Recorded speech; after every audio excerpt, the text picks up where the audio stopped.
Imaginons qu'une personne qui a une grosse audience sur les réseaux sociaux dise un truc un peu limite sur un sujet touchy. Genre, je sais pas, les violences sexuelles faites aux femmes, par exemple. Aucun rapport avec l'actualité. Comme cette personne a une grosse audience, ses propos vont déclencher un certain nombre de réactions. Et en particulier, des réactions un peu énervées. Ouais, typiquement, des réactions de militantes féministes ou de femmes ayant subi des agressions sexuelles. Des réactions plus ou moins virulentes et qui ne prennent pas forcément de pincettes, on va dire. Et là, ce gros influenceur va s'indigner. Ouais, franchement, moi, je soutiens totalement le combat féministe. Ouais, même que ma mère est une femme, ok. Mais toutes ces féministes hystériques qui réagissent de façon virulente, vraiment, vous desservez votre cause. Et si ce n'est pas lui qui fait cette remarque, un certain nombre de ses fans vont probablement la faire. Pour prendre un exemple plus connu et plus explicite, il y a l'autrice d'Harry Potter, J.K. Rowling, qui s'est progressivement radicalisée dans sa critique de l'idéologie trans, pour reprendre ses termes. Bon alors, aujourd'hui, elle dit des trucs carrément transphobes, mais si on remonte plusieurs années en arrière, elle a commencé par dire des trucs qui étaient, un peu limite, quoi, mais qui ne suintaient pas non plus la haine déshumanisante, contrairement à ses propos actuels. Et je vois régulièrement des gens qui expliquent cette dérive ainsi. C'est à cause des militants trans trop cash et trop virulents qui lui ont envoyé des messages agressifs sur Twitter au lieu de faire de la pédagogie. Et c'est à cause de ça qu'elle s'est radicalisée. D'où cette question du bac de philo. Est-ce que ces militants un peu vénères desservent leur cause? Alors, il y a quelques années, j'aurais dit, oui, ils desservent leur cause, ils devraient changer d'attitude.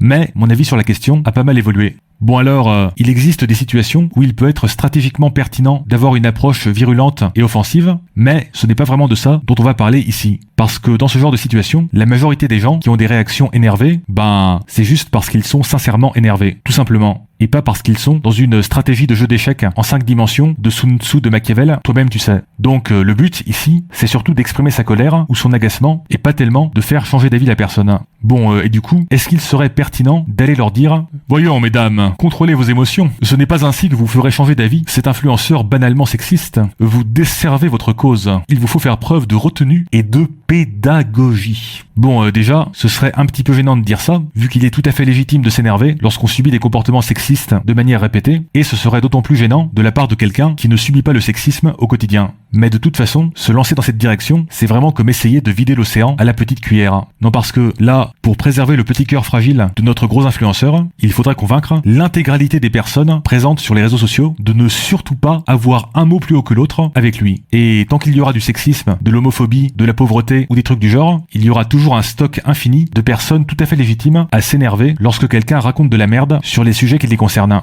Même si on parvenait à diviser par 4 le nombre de commentaires virulents que reçoit notre gros influenceur, il aurait toujours le sentiment d'être noyé sous un flot de haine et de méchanceté injustifiée. Autrement dit, il faudrait déployer énormément d'énergie à faire un truc qui est au fond assez indécent. Ouais, le discours « Contrôlez vos émotions, mesdames », là, pour qu'au final, notre influenceur se sente tout aussi injustement harcelé qu'auparavant. D'autant plus que, lorsqu'il se plaint qu'on manque de pédagogie avec lui, c'est souvent faux. Parce que oui, lorsqu'on a une grosse audience et qu'on dit un truc qui fâche, on peut recevoir énormément de commentaires négatifs, mais le point positif de cette notoriété, c'est qu'il y aura également un certain nombre de personnes prêtes à prendre le temps de reformuler ces critiques de manière nuancée et pédagogique. Tout ça. Suffisamment, en tout cas, pour qu'ils ne puissent pas honnêtement prétendre que ces personnes pédagogues n'existent pas. Si on reprend l'exemple de J.K. Rowling, lorsqu'elle a commencé à dire des trucs un peu embarrassants, il y a plein de personnes qui ont pris le temps de lui expliquer pourquoi c'était craignos. Et elle peut tout à fait être en désaccord avec leurs arguments, c'est pas la question, mais à l'écouter, ces personnes pédagogues n'existent pas. Elle reçoit uniquement un flot de haine aveugle et injustifiée.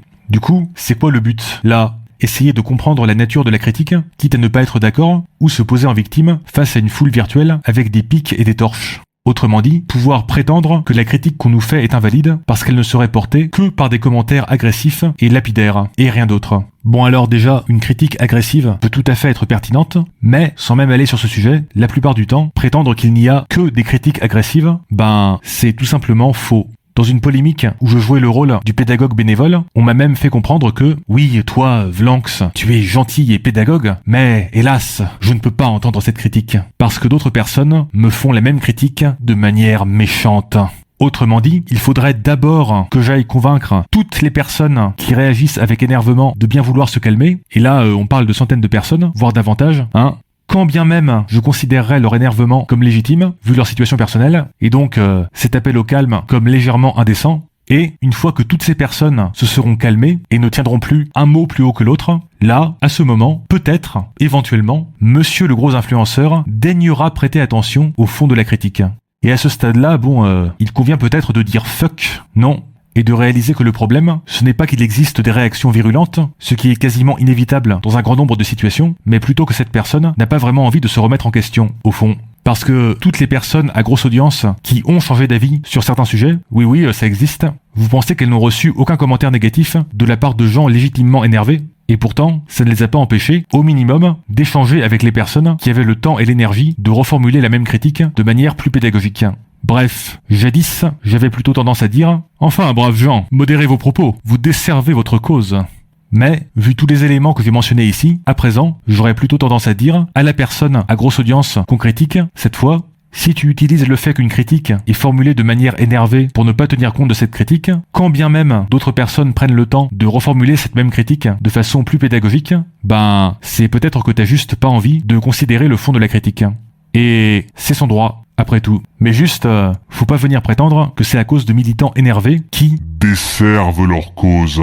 Parce que, si on était vraiment chagriné par ce desservage de cause, cela voudrait dire que l'on se soucie sincèrement de la cause en question. Et si on se souciait sincèrement de cette cause, on écouterait au minimum les critiques pédagogiques, au lieu de se contenter de se plaindre qu'on nous fait des remarques un peu sèches et cassantes sur les réseaux sociaux. Alors, que pensez-vous de tout ça? N'hésitez pas à le dire en commentaire. Mais attention, uniquement des commentaires très gentils et qui font bien attention à ne pas heurter mes sentiments. Sinon, vous desservez votre cause. Voilà.